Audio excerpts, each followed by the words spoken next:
নামাজ আজান সন্নিকটে আজকের এত সুন্দর একটি টুর্নামেন্টের শেষ দিন ফাইনাল খেলা অনুষ্ঠিত হয়েছে। উপজেলা ক্রিকেট টুর্নামেন্টের যে ফাইনাল খেলা আমরা দেখেছি, অনেক সুন্দরভাবে খেলাটি সম্পন্ন হয়েছে। আজকে যারা আমাদেরকে বিভিন্নভাবে সহযোগিতা করেছেন, আমরা রামগঞ্জ উপজেলা ক্রিকেট অ্যাসোসিয়েশনের পক্ষ থেকে বিশেষ করে স্মার্ট টেকনোলজি বিডির সম্মানিত এমডি জনাব জহিরুল ইসলাম ভাইকে আন্তরিক অভিনন্দন জানাচ্ছি। সেই সাথে এই ধরনের cricket tournament, football tournament, volleyball, handball, kabaddi থেকে শুরু করে যে গ্রামীণ যে খেলাধুলা বাংলাদেশ থেকে হারিয়ে গেছে শুধুমাত্র একমাত্র মাদকের আগ্রাসনে এবং মোবাইলের আগ্রাসনে, আমরা চাই এখান থেকে উত্তরণের উপায় খুঁজে। আপনি জানেন যে এই কলেজ মাঠে তারুণ্য উৎসব 2025 football gold cup football tournament অনুষ্ঠিত হয়েছে। সেখানে রামগঞ্জ পৌরসভা একাদশ লামসুরকে হারিয়ে চ্যাম্পিয়ন হওয়ার গৌরব অর্জন করে।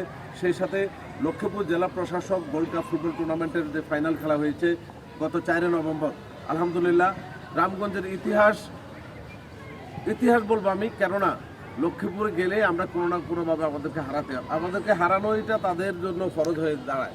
এবারে আমাদের একমাত্র আমি বলতে পারি যে রামগঞ্জ উপজেলার যে সকল বিশেষ করে উপজেলা নির্বাহী অফিসার মহোদয়ের সার্বিক তত্ত্বাবধানে লক্ষ্মীপুর জেলা প্রশাসক গোল্ড কাপ ফুটবল টুর্নামেন্টের যে ফাইনাল খেলাটি অনুষ্ঠিত হয়েছে, সেই ফাইনাল খেলায় রামগঞ্জ উপজেলা 41 বছর পর চ্যাম্পিয়ন হওয়ার গৌরব অর্জন করে। আপনারা জানেন যে গত কিছুদিন আগে যে 21 বছর পর বাংলাদেশ ফুটবল ভারতকে হারিয়ে আমরা যে চ্যাম্পিয়ন হয়েছি, আমরা বাংলাদেশ অনেক বেশি এগিয়েছি, আমরা আরও এগোবো।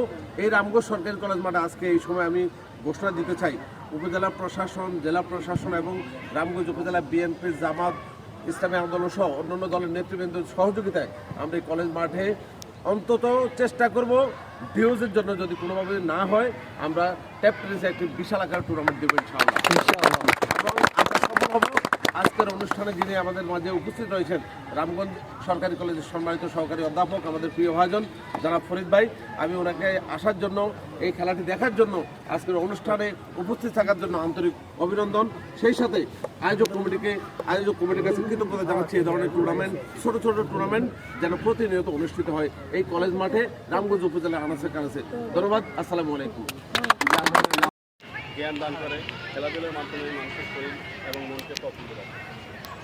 আসলে আমরা যখন ক্লাস 6, 7, 8, 9, 10-এ পড়তাম বা কলেজে পড়তাম, তখন আমরা খেলাধুলা নিয়ে ব্যস্ত থাকতাম। আমাদের এই বর্ষাকাল বা এরকম শীতকাল আসলে আমরা ফুটবল ক্রিকেট নিয়ে ব্যস্ত। এখন বর্তমান প্রজন্ম বিশেষ করে মোবাইল, বিভিন্ন নেশায় অভ্যস্ত। যাই হোক, আজকে যারা এই খেলা আয়োজন করছে তাদেরকে ধন্যবাদ জানাই এবং এই বর্তমান